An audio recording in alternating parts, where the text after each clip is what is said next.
Denmark.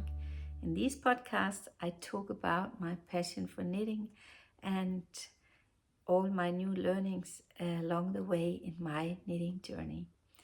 And today we will talk about my preparation for a knitting festival here in Denmark, soon coming up in late April. It's called Knitting by the Sea, and it's held in a small island called Funen in the middle of Denmark and a town called Fåborg.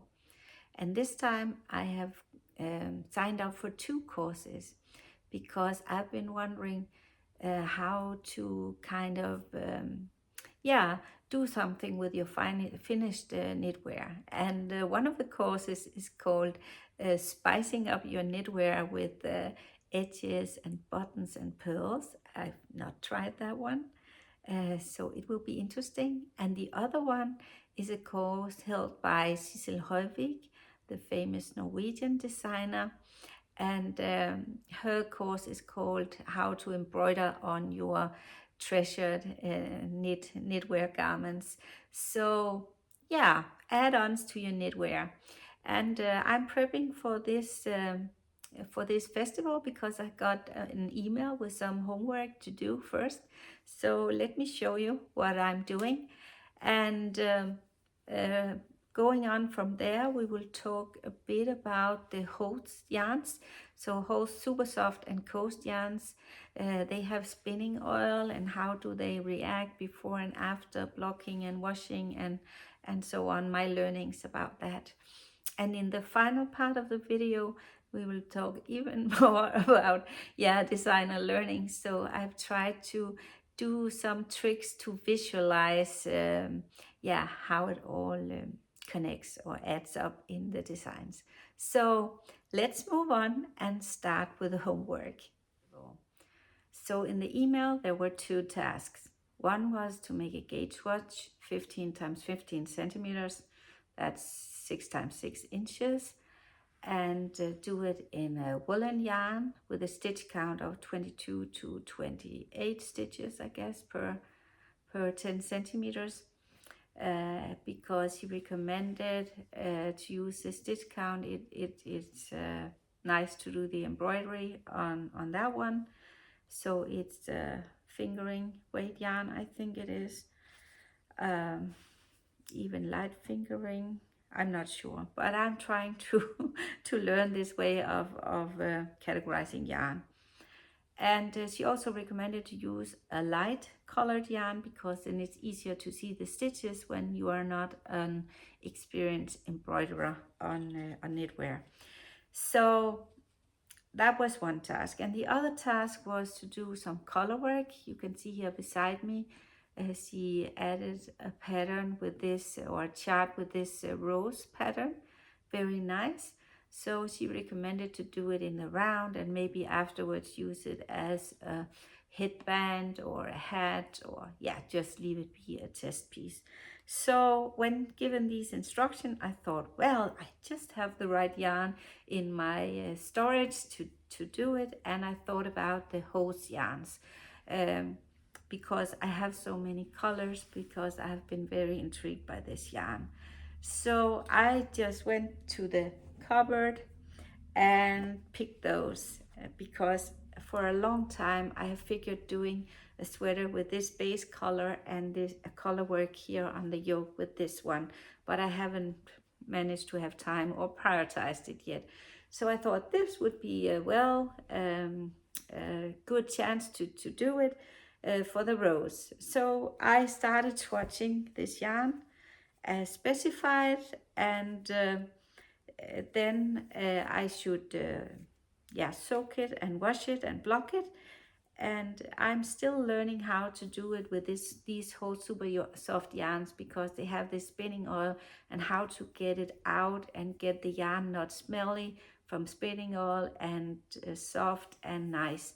And I think it takes some time. And one of my test knitters gave me some very good advice because I guess I haven't done enough in my sweaters to get this spinning oil out. So she recommended to use a kind of a dishwashing soap and soak it overnight. Actually, I haven't done that.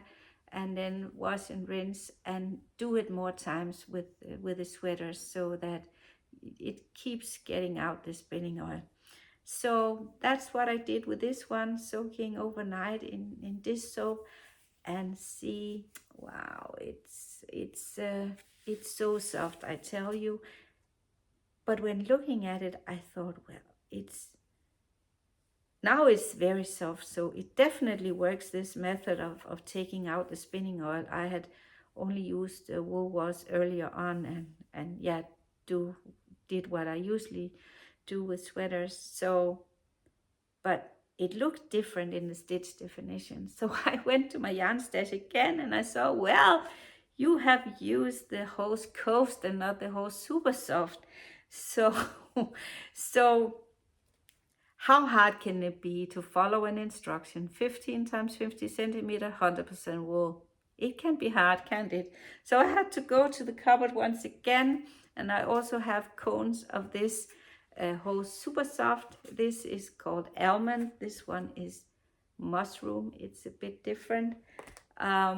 But I don't have this nice, I don't know if it's called rosewood, but I have this carmine. I thought this would rather, yeah, bright colors.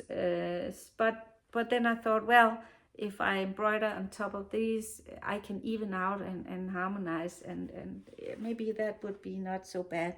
So so that's what I will do. But before I figured this out, I had already started on doing this work with the roses, and so now I've done it in Coast, and let me show you my roses here. One second. Here they are, and I will make this hat. I had figured to fold it up here, but I don't think it's a good idea before we do the embroidery. So I will just leave it be and finish as a hat and soak it so it's kind of ready for the embroidery. And then I will knit up another one with these colors because I have so many colors of Holst Supersoft, because I actually bought, sorry for the crinkling, but I bought these kind of nuance packages, they call it. So these are the green, many green nuances. I have, what do you call it, shades in English.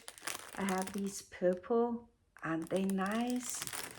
I love all colors, and blue, and I have grays. So I thought I would bring all these and pick the ones of my favorite of the day for this embroidery to look very nice. And I also have many shades of the Holst Coast, so I can bring them as well. And then we will see on the day if I use the 100% wool as she instructed, or the Coast one. Yeah. So that was one workshop and one prep there. So I will show you when I get back from the course. Okay, there was just one more thing I would like to show you, because I think when knitting up this rose, I'm not fully content with my tension. I don't know if you can see it, but at least it's very visible on the back side that it's not that quite that even. And I thought, what is happening? Because I have made so much color work. I just love it. And I have never had problems with the tensions beside the owl vest I made for my grandson. Maybe you saw that episode. So I thought, what is happening now? And then it came to me that the past year things have been happening, or the past 2 years, I guess, with my fingers with this osteoarthritis. So when I'm knitting like this, I use these knuckles or fingers here to hold the yarn here along the wire. But as I cannot close this one anymore, it's stuck, then I cannot hold it. So maybe that's why when I have the yarn here I cannot control the second color.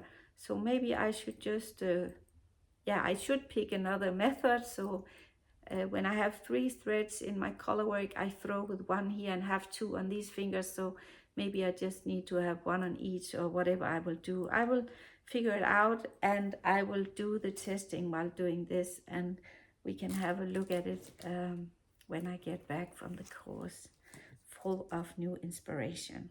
Yeah. And the second course with the beads and the pearls and buttons and so on, I haven't tried it before. I haven't got anything on stock, but they told us at the instructions for the course that we can buy everything there. So I will just come unprepared, or what's it called? Yeah, with an empty hand, so to speak, and then I will buy it at the course and see what happens. So yeah, that was all about the knitting festival. Of course, I will do my best to make photos and video from the festival to share when we get that far. My husband and I, we have booked a nice hotel with a spa treatment and massages and everything. So it will be a full treat, half week there. Let's talk a bit more about the Holst Yarns, because I'm still learning how to remove the spinning oil being left in the yarn. So it's like this: they sell the yarn cheaper than ordinary woolen yarns. However, when you get this in a cone, there is spinning oil left in the yarn. So they haven't rinsed the yarn. You do this as a consumer yourself, and you can certainly smell it. It smells, I would say, bad. I think I have a very sensitive nose, so once I get this smell in my nose, it's hard to get it out again. And when knitting up with this yarn, I feel like it has this friction and resistance when knitting, so it's a bit harder to work with. But yeah, when trying to learn more about the whole Supersoft yarn, I have, of course, reached out to other YouTubers, and I found some very helpful ones that I would give you here. I will list them below, but it's the Crimson Stitchery. She shows us how she makes the swatches, how it shrinks, and how she washes the spinning oil out. And also another one, she is called, once a second in my notes, she's called Keep It Knit, and she shows us how to wash the yarn before knitting with it. But of course it takes up a bit of time and effort, so you get it cheaper, but you have to do something yourself to have it end up like any other yarn which has been rinsed by the manufacturer. And actually I am a bit split in my opinion about this when thinking more closely about it, because when the manufacturer rinses the yarn from spinning oil, there are of course requirements to the use of water and to wastewater rinsing and so on. But when you do it at home in your own household, no such rules or systems to do it. So you just wash it and it goes out with a drain. And I'm not that experienced in spinning oil yet. Maybe some of you experienced viewers can help me. What is it? What is spinning oils? So far I've learned it can be a vegetable oil, or it can be some kind of polyoxy ether kind of a softener or something, but ethers, yeah, I don't know.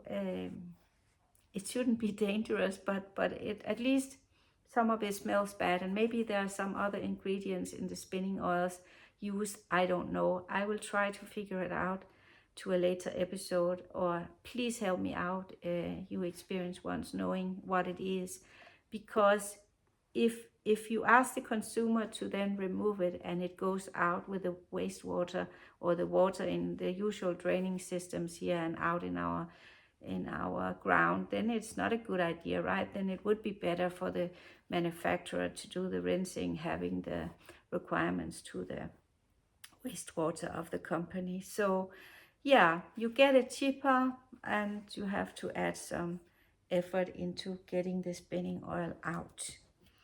Okay, but let me show you some of the sweaters I've made with the Holst Yarns and how they look like and the learnings. So let's start with this first one made in apple green. It is my own design, the flower bud tee. I haven't made the pattern available yet. It is on my to-do list. I made the sweater in 2 strands of the Holst Supersoft, and at that time I don't know if I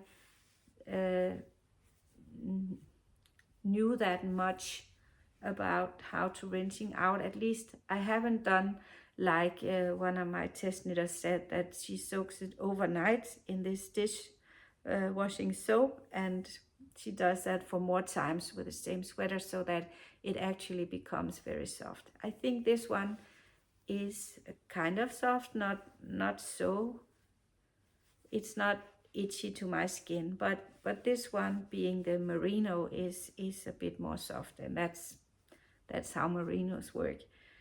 And it is not worn, so you cannot see the pilling here. And my learnings was that it shrunk. Is that the strong verb of shrinking? It became shorter at least, and it was about 10 or 11%. So now I was wiser. And I made also this ranunculus, and I paired one strand of this almond with the månestråle. I think I got the idea from Knitting Traditions. I think it looked gorgeous, and there are these sparkles in Kamarose månestråle of golden sparkles. I don't know if you can see it, but you can see that I've worn this a lot, and it pills a bit, and I haven't used the lint remover on this one. I can do it, and it will look as good as new. So this one also became shorter at around this 10 and 11%. Then I also made this one called undulating lines pullover. I found this pattern on Ravelry, and I thought it looked so gorgeous with these kind of petals. The pattern is also from the designer filled out until here, the tip of the petals here, but I thought it looked like my bust would be kind of cut in this way, so I omitted the pattern in here between the petals so that it looks like small tags going down. And then I added also on the sleeves and on the hem here. And I thought, now I know, I just have to add on this 10% in length so that it will become the length I want, and also on the body part. So that's what I did. And look what happened. Look what happened. This is long sleeves, right? So something went wrong. And I couldn't figure it out because I made a swatch.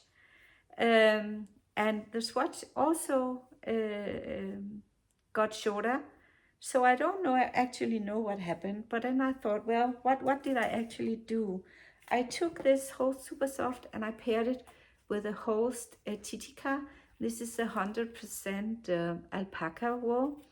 And I have knitted with alpaca, and pure alpaca will get longer in wear and after washing. So I think when pairing the wool with this alpaca, the alpaca wins and it gets longer, and not only evens out, not shrinking, but actually it will become longer. So of course I can fix it, and it is on my to-do to make it shorter. I have worn it so much already, even though it's too long. But yeah, I haven't had the time, or I didn't prioritize to do it. But yeah, I think it's gorgeous. And I also like this dark wine red or carmine red. Yeah, so that was also one. So, and then when designing this one in Eco Highland wool, it also shrinks about these 10 to 11%. So I thought, well, maybe there's something about 100% woolen yarn, not non-treated, non-superwashed if you treat them with chemicals, you cannot predict. Yeah, they will get longer, but otherwise it's not like 100% pure wool. So maybe the pure 100% wools, they will all shrink around 10 and 11%. But I don't think I have enough data to have statistically significance. But I will certainly, once I get a new brand of 100% wool, I will keep tracking the data. And if that's how it is, then it gets much more easy to predict and also use alternative woolen yarns in your patterns. And this might be the reason why when you knit up a pattern and by wearing, suddenly your sleeves keep getting shorter and shorter, because yeah, it's just the property of wool. So definitely in these 100% woolen sweaters, you need as a designer to add in this factor of shrinkage, so that the sweater will also work after a couple of washes and after wear. Yeah, that was, I guess, enough about Holst Yarns. So let's move on.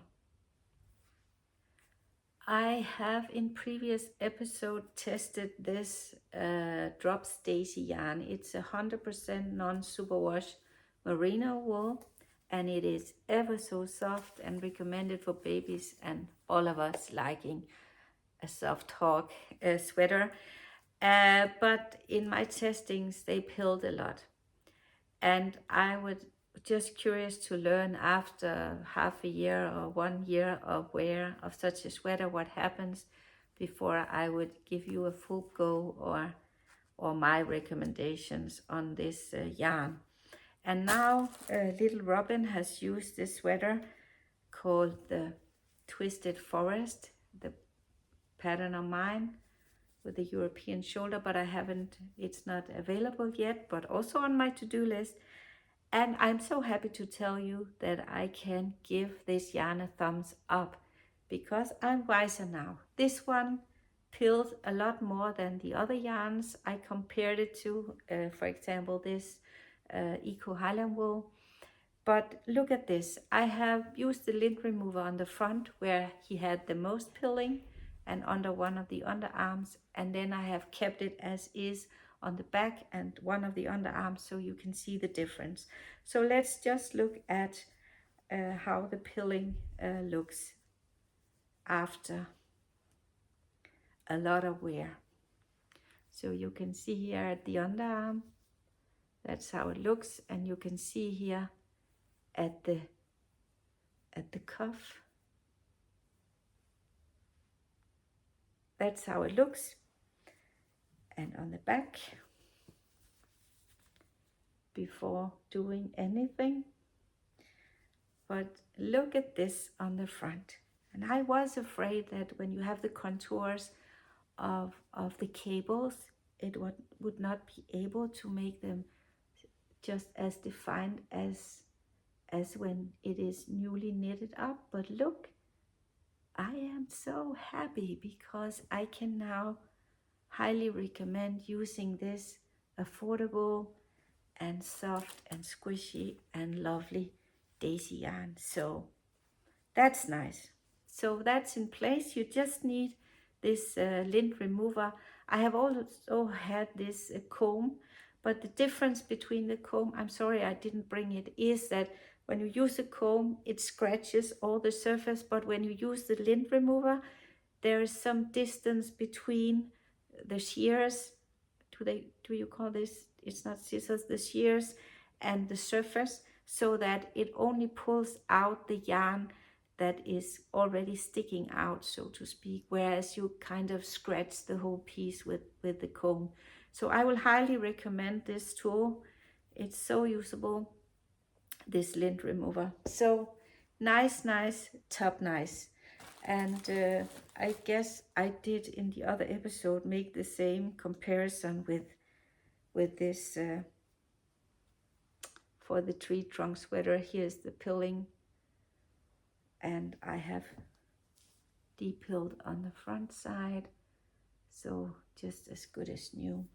So happy news. And you know, I get wiser every day about the properties of the yarn and the wool and what to do and so on. And I must say, I was a bit scared at start when I bought yarns and they started pilling, and I thought, well, did I buy a poor quality or something? But now, being wiser, it's not that simple. You know, woolen yarns without treatment, they will pill, but you can easily remove the pilling and it will look as good as new. So it is just how wool works, and yeah, that's nice. Okay, so I guess let's move on to some other learnings. Yeah, let me talk about a few more learnings when designing this tree trunk sweater. Because if you saw my last episode, you would see how I make available in the pattern how to make the perfect fit for any body type with this sweater. And you know, you start at the top and then you have to make different decisions on the design as you go along. The neckline, the bust, the tummy, the waistline, A or hourglass shaping, and so on and so on. And I thought, well, how can we do this in a way that it is easy? Because you can have this very long pattern and eventually it will become longer because you have to do more different things than just knitting a straight down body.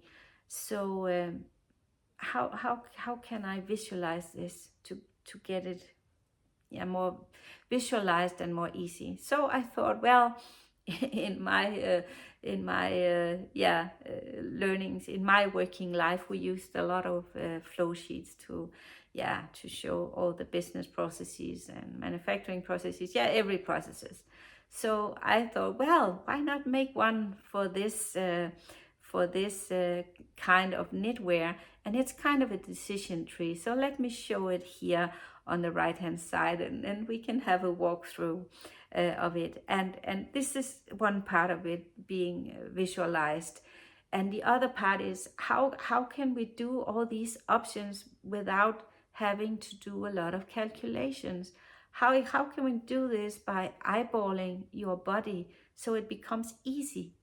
And I was searching high and low for some rule of thumbs and so on to do it. And I think I got it now.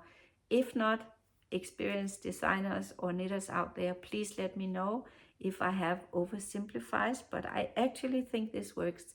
And I have tried a couple of times for myself. Okay, let's look at the flow chart. So first of all, I'm looking down here a bit so I can see at the same time as you. So first I ask you, which neckline do you want? Do you want a crew neck or kind of up high or a wide neck? So you have to decide once you have knitted up the first part of the back, and you have to do the front sides. But that's not part of the flow sheet here. It is when you knit down here, I ask you, have you reached the fullest part of your bust? You say no, then keep on knitting. If you say yes, then I will ask you, does the front and the back piece level horizontally? Is the back piece longer than the front piece? If it is, then you need to add bust darts. You simply have to add some more fabric on the front compared to the back, so that your front will not raise on you when you wear the sweater. So the next question is, do you want to apply waist shaping? If you say no, then keep on knitting, of course. But if you say yes, then go to a certain section in the pattern and you can start the waist shaping. And I also ask you if you want an A-line waist shaping or an hourglass waist shaping. It's the same principle. And then I ask you again, have you reached the, you cannot see it here, but have you reached the fullest part of your tummy? Because everybody looks different, and some of us have a more fuller part at the tummy, some on the bust. And if you have, yes, then you have to add tummy darts, because no, I ask again if it levels with the back, because if the back is longer than the front because you need more fabric for the tummy, then you can add in tummy darts. And so on and so on it goes with this flow chart, in order for you to figure out where to go in the pattern and what to do and how to do it. So I could say in the pattern, when you have worked X centimeters or inches, then you have to do this, and these inches you have to do that. But you know what? Everybody is different. You have different length of waists, different length of whatnot. So I have figured out actually that when you reach the fullest part of your bust and have finalized the bust starts, it is time to do the waist shaping immediately after, no matter which size you are, because the length of your fullest point is different and it adds up with the waistline later on. At least that's what I'm figured out. So if I'm wrong, please let me know. But that's how far I have gotten. And of course, I have checked out this book. Has become a golden book for me. Thank you so much, McGrath and Walworth, because this pattern offers all the measurements of female, male, and children bodies, and it goes here with 2 inches apart in sizes, and you can use this in your Excel spreadsheet. So I have figured out I will make a database and have this as a fixed data, and then you can make macros, or yeah, it's technical, but then you can just pick the numbers you need from this one. You don't have to add in for each pattern. Maybe you would say I could have told you so if you're a designer, but you know, as you well know, I'm new, so I will add in this, and I've tried to figure out how it works, and how going from an X small body, Asian X small, to a larger size, 5 or 6XL, where does all these measurements, where do they differ, in what way, and are there kind of proportional something or not, or what is it? And in order for me to figure it out on this kind of design with the European shoulders, sorry, I dropped it.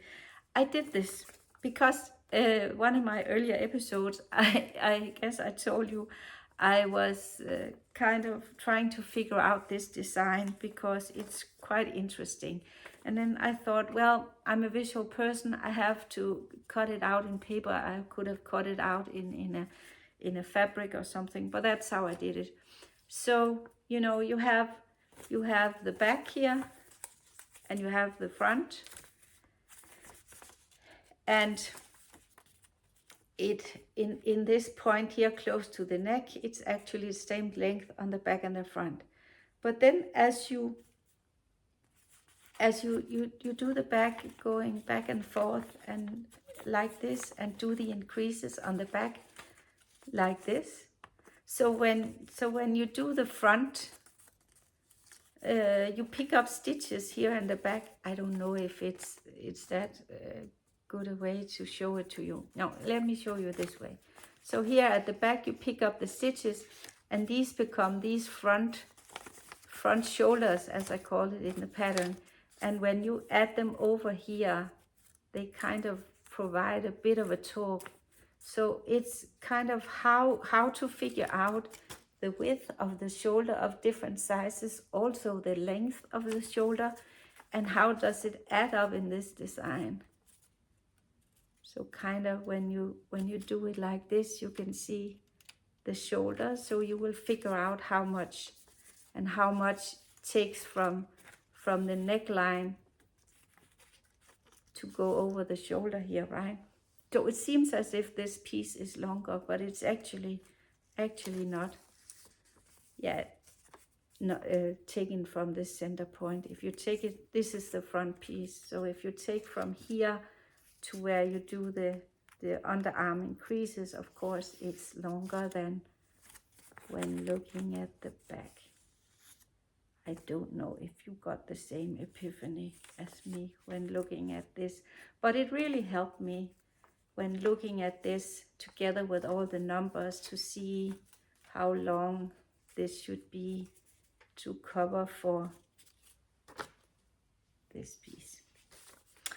Yeah, and if you have seen my Instagram profile, I made this posting, oh no, because I made one for myself. I was so happy to get the time to make one for myself.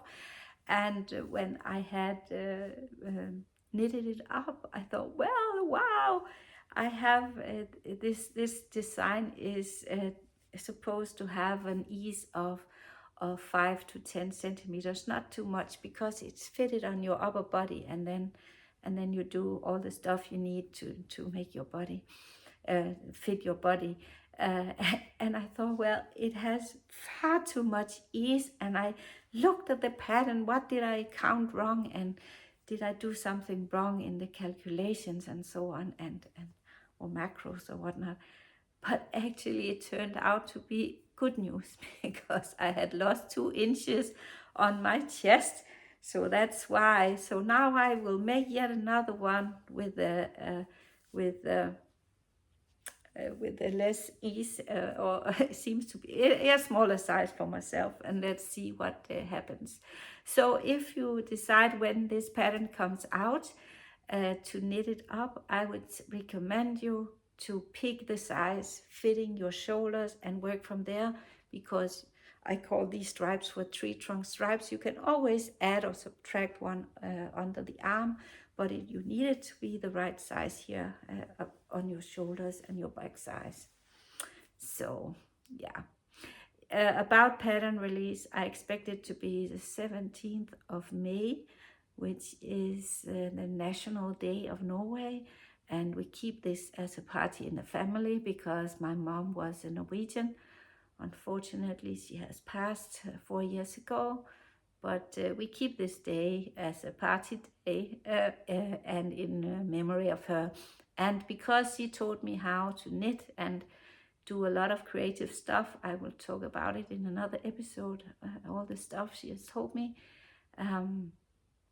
Then I will kind of dedicate this first pattern of mine to her, and we will celebrate the National Day as well as the first pattern release day. So I'm so thrilled and overly happy, and now the test knitters have about to get the yarn now. Some has yarn and have started knitting up the patterns, so now I can focus on new things. I've been kind of living in my own capsule with a tree trunk capsule, knitting up all these sweaters, and I will still do so because we will do what's it called, a photo shoot in one of the lovely areas in Denmark. Yeah, you can see it when it's ready, but I still need to do, what was it, I counted 6 or 7 or 8 sweaters myself before the 17th of May, so my needles will be on fire for certain. And I have started one here, and I don't know, what do you think? Because my what's he called, the husband of my sister, he chose this yarn. I don't think he was quite, I think he was a bit yeah, it looked different on the computer screen than when we got the yarn. And when I showed it to them that I have started knitting up his sweater, then his daughter said, wow, I think you will look like a walking Lego brick. And from then on, I think, then he said, can we order some other yarn? I would like another color also. Yes, sure we can. So I will knit yet another one. But anyway, it is a bright summer color. It's called Royal Blue, and this is a size small. And he has a bit of a small tummy now, so I think I've added in 2 or 3 centimeters extra as tummy darts down here. So let's see, it's soon finalized. So the good thing about this pattern is it is such a fast knit. Really, it's on on US, is it US 7? I already forgot, but it's 4.5 millimeters, and it's very fast. So I hope to make it. I have to do 3 female sweaters and I guess 3 male sweaters, and hopefully also a children's sweater and a baby sweater, because I'm working on the pattern for babies. I have for females and males and children up to 14 years old, but then I will work on small babies from 0 to 12 months. And I thought, well, this is Aran, is it Aran worsted weight, 20 stitches per 10 centimeters. So I was looking for yet another yarn to be more suitable for babies, I think. And it is this is 40 grams, 150 meters, and this is also a Highland wool, very, very soft, but it's another brand, Yardigan. It's a Danish brand.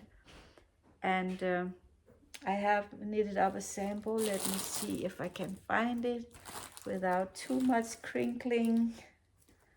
Where are you? No, it's gone. I think it's gone.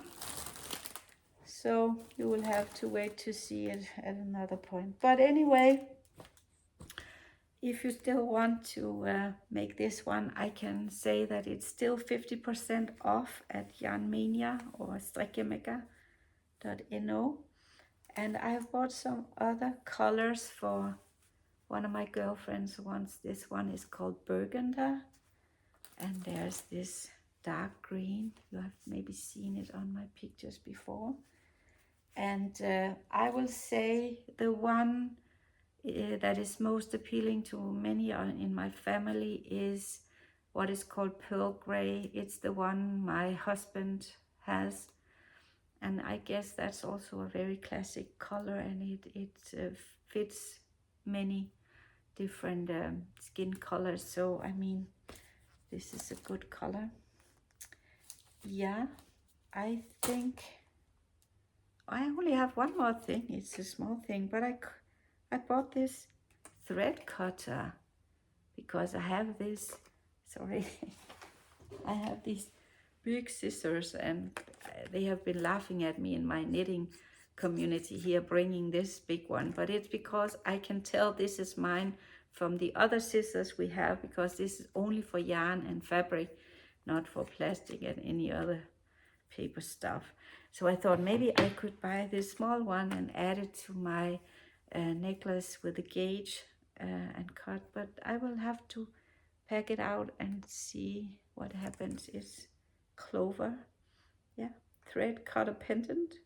Yeah, let me see if it works. I will tell you next time. Yeah, I think we have reached the end of the episode. I hope you enjoyed it.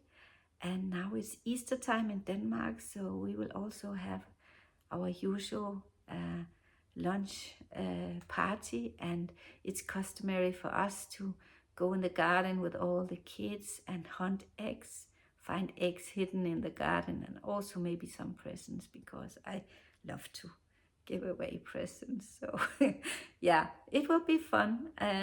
Maybe I can take some pictures and show you how it's done in our family. So happy Easter holidays, and see you back later. Bye bye. Raja Nova.